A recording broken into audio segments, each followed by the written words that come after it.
among epidemiologists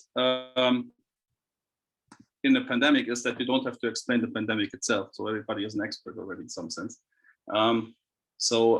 Just want to mention one thing, because Eddie talked about it this morning. Actually, data is available quite a lot. Yeah, so you can have data as much as you want. The problem is that the data is not very good in sometimes. Yeah, I just want to mention this here. Especially at the beginning of the pandemic, we had a big problem, and especially in Asian countries, but also in Germany. In Germany, it's a federal problem. That means that the data is in principle you can find it somewhere, but it is very hard to get centralized data for Germany. Somehow you have to go on the district levels, and you have to know somebody there. And at the moment, it's a bit easier, but at the beginning of the pandemic, it was not so nice. And at the moment, there's also a vast of preprints, as we know. So you just should check ResearchGate or bioRxiv, medRxiv about the preprints. It's very hard to keep track with all these things. And you have to read actually a lot. You have a lot of people just reading what parameters are now changing and what we should adapt. So you have to update, of course, often a lot of things. And the data is somewhat misleading. So you see down here, for example, the worldometer data in linear scale. This is not logarithmic, linear scale until October in the Philippines. And you see that it's almost linear.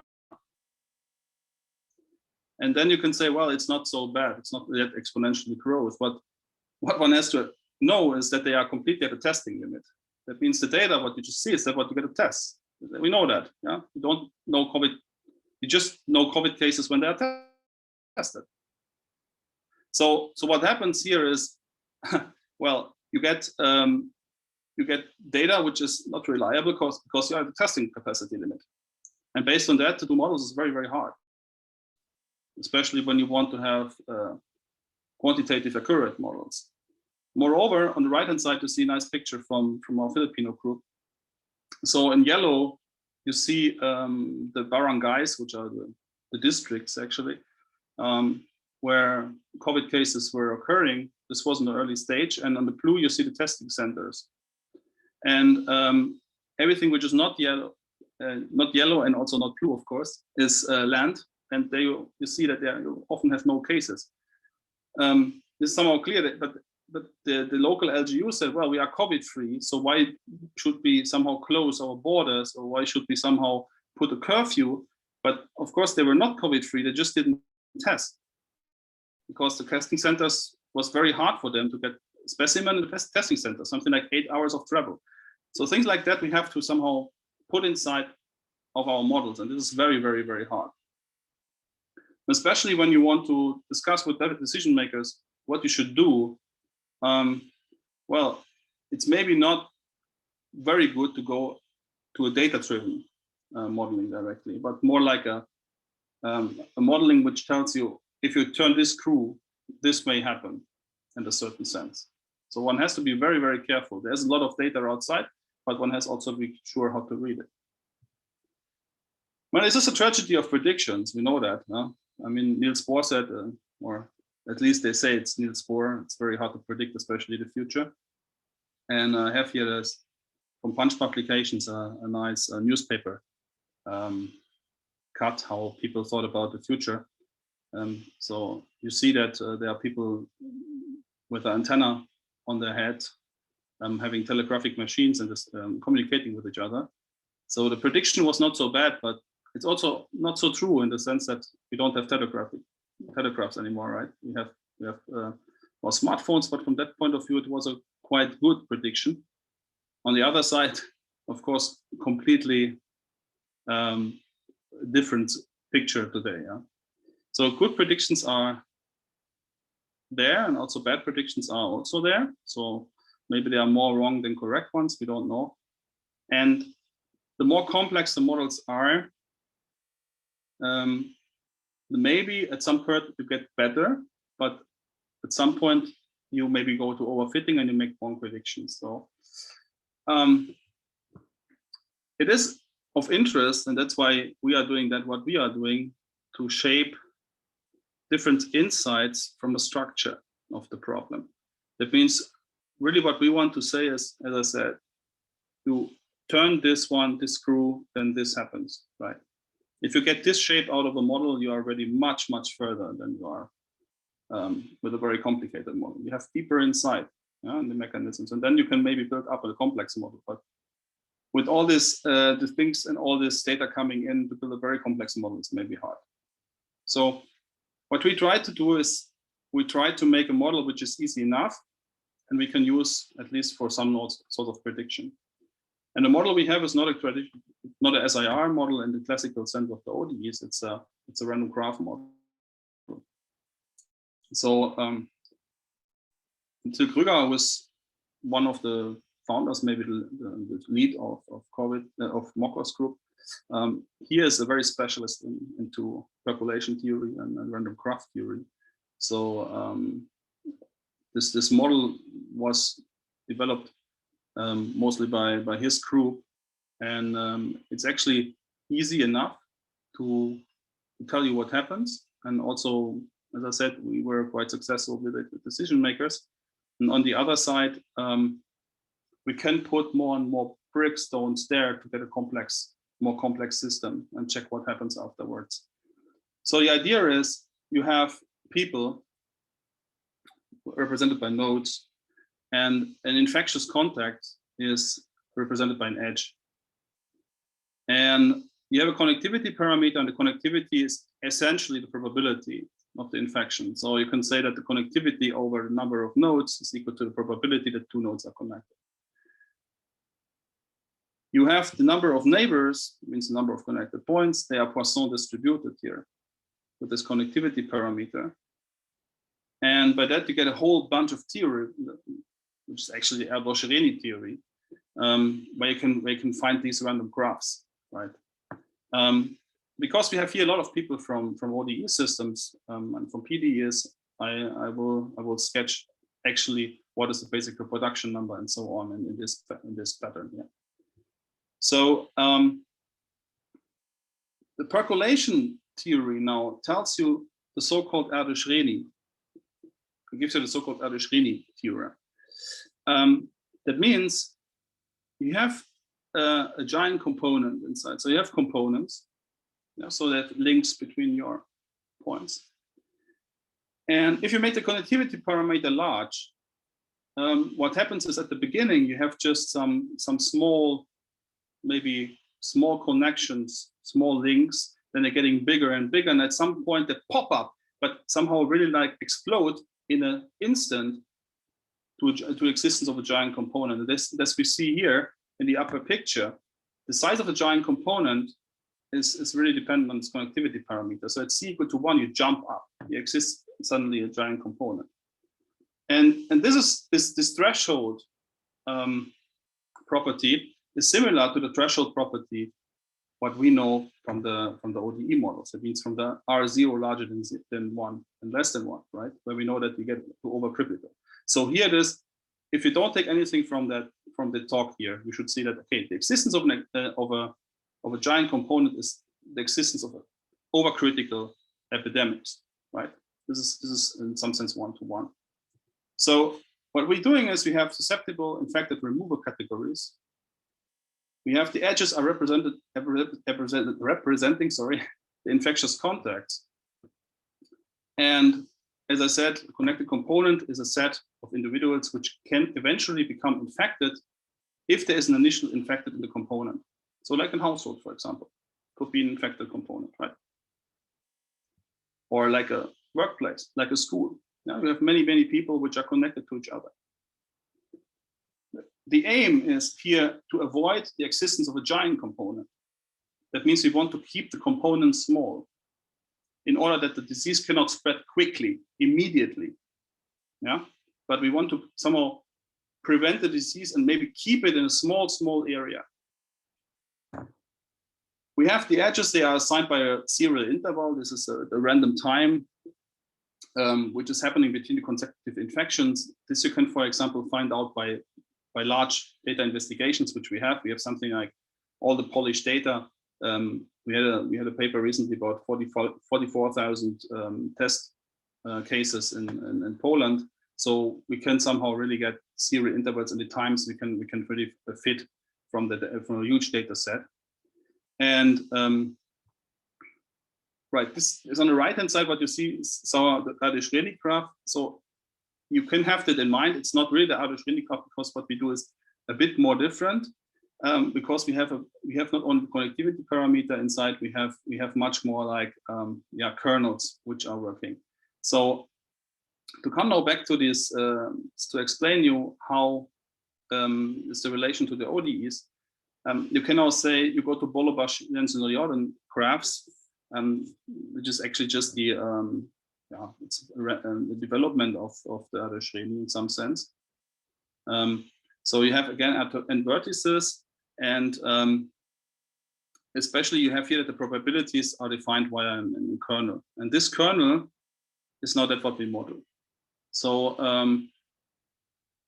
the kernel could be, for example, age dependent. It can be workplace dependent. It can be dependent on the district. It can be dependent on if you have red hair, if you have this information, right? You can somehow model on that kernel. You can model everything that you want and put it in the big model, right? So you start with a very easy connectivity parameter, and then you just model the probability via these kernels here.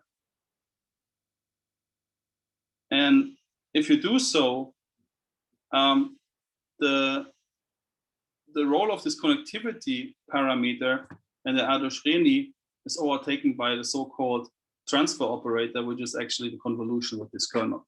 So Tf of x is the integral over f of y kappa xy du y. And there we see that we have a phase transition threshold. So we have a phase transition threshold exactly when the L2 norm is larger than 1, there exists a giant connected component of size rho times n. Rho is some parameter which I haven't mentioned here because time is too short, but it's a graph dependent parameter. And if the norm is less than 1, then all components are, let's say, small, so really like negligible respect to the number of nodes. Now, so you can interpret this L2 norm, or the 2 norm, let's say, not the L2, the 2 norm of the operator, transfer operator, as the basic reproduction number. Of course, then you get also you can find also the diameter of the giant component, and moreover, you can say how long you need the time until the time of the epidemics is lasting. So if you have overcritical, you have something like the generation time times log n over log of the 2 norm of t. The subcritical phase, you have tau times log of the initial infected over minus log of the transfer operator. So you see that you can really get a lot from this theory back. The main problem is somehow that you can compute a lot of things explicitly, but of course, if you come to real models, then you cannot do too much by hand, right? So for an easy assumption for easy kernels, you can put this and you can also compute it, and we did it. And as I said, you just let the machinery roll. But for the model I present you right now, this is of course not possible in this setting. Yeah? So we have much more different kernels inside. So what we did is we have first of all a household kernel. So we have said that we have a different connectivity or different, let's say, probability to get infected if you are inside the household than outside of the household. Households play a key role. Yeah. You have also sporadic contact kernels, like how many people you meet in public transport, shopping, and so on. These contact kernels you can, for example, find out by the polymorph study. That's what Isi maybe after me is talking a bit about. You have some friendship kernel, which we can find out somehow by social networks. This is something that people in Poland did. In Germany, we don't have good data about that. There was a Polish study. We have age-specific kernels. That means how likely is it to be infected or to get infected in age dependently. This we can, for example, find out by data. Also workplace kernel and geographical kernels. We have a similar model to that what we have seen today already with commuting between districts and so on. So all together, we can now put the random time. We have this basic intensity of the specific context, and then we get the individual Poisson process. We sample the whole thing, and then we allocate the certain random times. That means when is the offspring of infection, when you get somehow hospitalized, when your symptoms start, when you get quarantined, and so on. All this we have in this model. So what we do is we put the census data of Germany, Poland, or whatever entity we take. Then we model with the specific kernels that we have. It means based on the synthetic population, we really try to mimic the COVID-19 disease with household and outer household contacts. And the contact reduction is always, that what you see later on in the figures, is always on the outer household contacts, because inner household contacts you can really reduce. That's what we can assume. The role of the households you see here. So you have a phase transition much earlier. The model is our model. Than, for example, an SEIR model, which would be the mean field limit. You can find this, for example, in papers per house. But this is actually the mean field limit of the SEIR model. SEIR model is not so far away. It's the same technique you use, but you see that you really start with the contract reduction for about 890. You start already to go into the critical phase. Okay, now the last some minutes, I want to talk about contact tracing and our results. So first of all, contact tracing is very important because you see we have a graph. If you have a contact and you trace those guys which are infected, you put them into quarantine, that means you cut the links to the others. This is very, very, very important to somehow get small connections. Yeah? The idea is to make the giant components small. That means we cut out those we find, put them into quarantine. They are not anymore taking any participation in the infection process. We find eventually also other offsprings, and we can somehow backtrack. Yeah. So contact tracing is super, super important, especially to find the asymptomatic cases. If you don't find the asymptomatic cases, we really, really, really are in trouble. So because asymptomatic cases are somehow also driving the disease here. Maybe also those which are asymptomatic and become eventually afterwards infected. But by contact tracing, we really find, by testing those, all of the possible contacts, or most of all of the possible contacts, we find more and more offsprings, and we can create somehow a process where you run the infection tree backwards. This is very important to keep the giant components small. You see that, for example, here. So first of all, there is a delay between testing and tracing. So if a tracking delay is 1 day, you see that we have down there on the y-axis on all of them, they have the contact reduction factor, and B is the contact tracking effectiveness. So that means if you have a very effective contact tracing down there, 1, you are almost fine. But you see that the time delay in tracking is really playing a key role. So if you have 4 days, then with COVID, I mean, the backtracking is not bringing too much anymore. What more do you see? You see a very, very thin layer between which is green here, between red and blue. So I have to maybe tell you what is red and what is blue. Blue is somehow, so we have here colored the number of infected based on the whole population if you let the disease run through. And this red line is really like this phase transition. Right? Blue is nice, green is so, I can maybe control it. And red is, we have a large margin of the population being affected. And you see that this margin is very, very slow. And we call this mitigation interval, because mitigation is, you want to keep the disease at a certain level, yeah, to get herd immunity. But here you see, you cannot somehow say you are somehow between plus minus 2% of contacts. You cannot say somebody do 2% more or less contacts. This is not a feasible regime. So that's why we said mitigation is not so, it's not feasible. Yeah. So one has to somehow try to go to extinction of the disease. That means you have a massive contact reduction, but you see here that contact reduction together with effective tracing can help. I said also that the dependence on the detection of the mild case or the asymptomatic case is very important. This is here, we have the different contact tracing efficiencies. And on the y-axis here, we have now the mild case detection probability. And you see the more of the mild cases you find, the larger or the bigger somehow the contacts. You can allow contacts, more contacts among people. That means if you don't want to reduce too much and you want still to keep your disease under critical, you can use that. On the other side, how can you find that? Well, you test, right? That's how you do it. You have a testing capacity, and this testing capacity is directly correlated to this mild case detection probability. So if you send a lot of people into testing, it's nice. You can find a lot of people. If you don't put too many people into testing, then this can happen. Let's say you are at a certain amount of production reduction. So you have your 60%. This percentage is always like before lockdown. That means before the March 2020, we had somehow 0% of contact reduction. This was our benchmark. And if we just change the testing strategy, that's what Germany tried to do in November, then what can happen is you can become, with the same number of contacts, critical in the epidemics. You see that here. And you really need a large backtracking strategy, a huge backtracking, a good backtracking strategy. Maybe also an app or whatever to really help you out here. Because otherwise, if you change the testing strategy, this can have very, very, very, very, very hard consequences, as we see here. You can drive the epidemics into overcriticality, and then you cannot really